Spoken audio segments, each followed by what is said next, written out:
अस्सलाम वालेकुम dear students. उम्मीद है कि आप खुश होंगे, खुशहाल होंगे।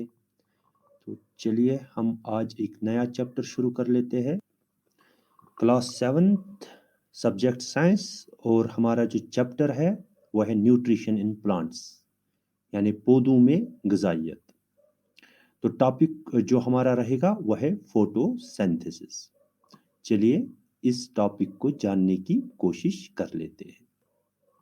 जैसे कि आप पहले से जानते हो कि हम यानी इंसान और पौधे लिविंग थिंग्स है, और लिविंग थिंग्स को खाने की ज़रूरत होती है।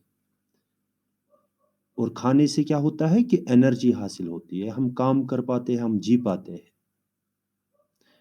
हम इंसान जो है, हम अपना खाना कहाँ से तैयार कर लेते हैं? हम अपना खाना खेती बाड़ी करके पेड़ पौधों से हासिल कर लेते हैं और उसे अपने किचन में तैयार करके खा लेते हैं और अपनी एनर्जी हासिल करते हैं, काम कर पाते हैं और हम जी पाते हैं। हमारे जो पौधे हैं वो अपना खाना कैसे तैयार करते हैं? जी हाँ, सही सोचा आपने। पौधे अपना खाना अपने किचन में तैयार करते हैं, यानी पत्तों में तैयार करते हैं।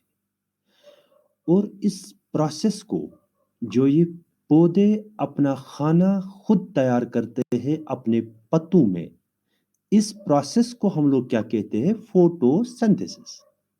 चलिए आज जानते हैं फोटोसिंथेसिस के बारे में। समझने के लिए हम इस तस्वीर को देख रहे हैं। यहाँ दो पौधे हैं, एक हरा भरा है और एक सूखा है। जो हरा भरा है वो ग्रो कर रहा है क्योंकि वो अपनी ग़िज़ा तैयार कर रहा है, और जो सूखा है वो बिल्कुल भी ग्रो नहीं कर रहा है क्योंकि वो अपनी ग़िज़ा तैयार नहीं कर सकता है। अब हरा भरा पौधा जो है वो कैसे ये ग़िज़ा तैयार करता है? क्योंकि इसमें लीव्स हैं जो कि ये ग़िज़ा तैयार करता है। आइए इस लीफ के स्ट्रक्चर को देखते हैं। इस लीफ में मुख्तलिफ लेयर्स होते हैं। ऊपर की सतह होती है और नीचे वाला साइड होता है। नीचे वाले साइड में इसमें कुछ ओपनिंग्स होते हैं जिसको हम स्टोमेटल ओपनिंग कहते हैं। स्टोमा जो है, ये स्टोमेटा एक छोटा सा सुराख है जिसके जरिए प्लांट कार्बन डाइऑक्साइड अंदर लेता है और ऑक्सीजन वापस एनवायरनमेंट में छोड़ता है। ये स्टोमेटा दो special cells called as guard cells से कवर किया जाता है। गार्ड सेल्स जब फुल होती हैं, जब टर्जिड होती हैं तो स्टोमेटा ओपन होता है। जब फ्लैसिड यानी खाली होती हैं उस वक्त स्टोमेटा क्लोज होता है। चलिए इस प्रोसेस को इस तस्वीर के जरिए समझने की कोशिश करते हैं। प्लांट्स के जो डिफरेंट पार्ट्स हैं उनका डिफरेंट फंक्शन होता है। रूट्स जो जमीन के अंदर होते हैं वही वाटर और मिनरल्स जमीन से हासिल करते हैं और इनको ऊपर लीव्स तक पहुंचाते हैं जहां ग़िज़ा तैयार किया जाता है। और इस ग़िज़ा को तैयार करने के लिए कार्बन डाइऑक्साइड की जरूरत होती है जो एनवायरनमेंट से हासिल किया जाता है, और सनलाइट की जरूरत होती है जो सन यानी सूरज से हासिल की जाती है। ग्लूकोज एक ग़िज़ा है जो इन चीजों को इस्तेमाल करके बनाया जाता है, और oxygen as a by product, as a waste material निकलता है जो वापस एनवायरनमेंट में खारिज किया जाता है। चलिए इस अमल को एक वीडियो के जरिए समझने की कोशिश करते हैं। आप देख रहे हैं प्लांट्स रूट्स के जरिए water molecules through special vessels called as xylem vessels, xylem tubes ऊपर लाते हैं लीव्स तक, और लीव्स कार्बन डाइऑक्साइड एनवायरनमेंट से हासिल करते हैं जो इन्हीं स्टोमेटल ओपनिंग्स के जरिए अंदर आता है।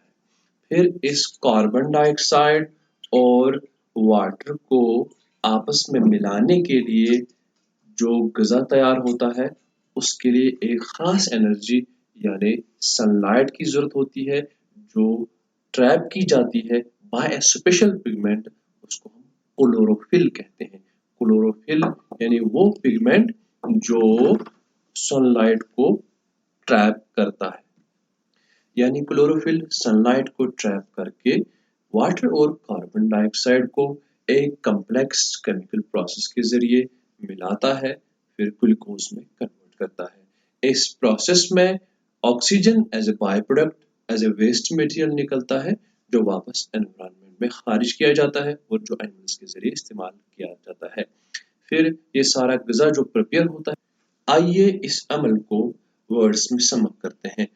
Photosynthesis is the way that green plants make their own food using sunlight.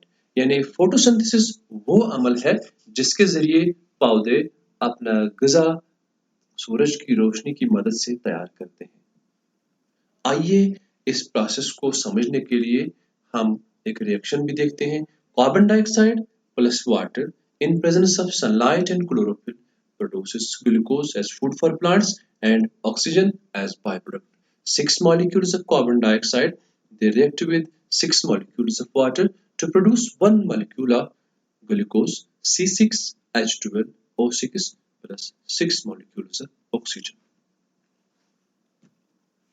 Video देखने के लिए शुक्रिया।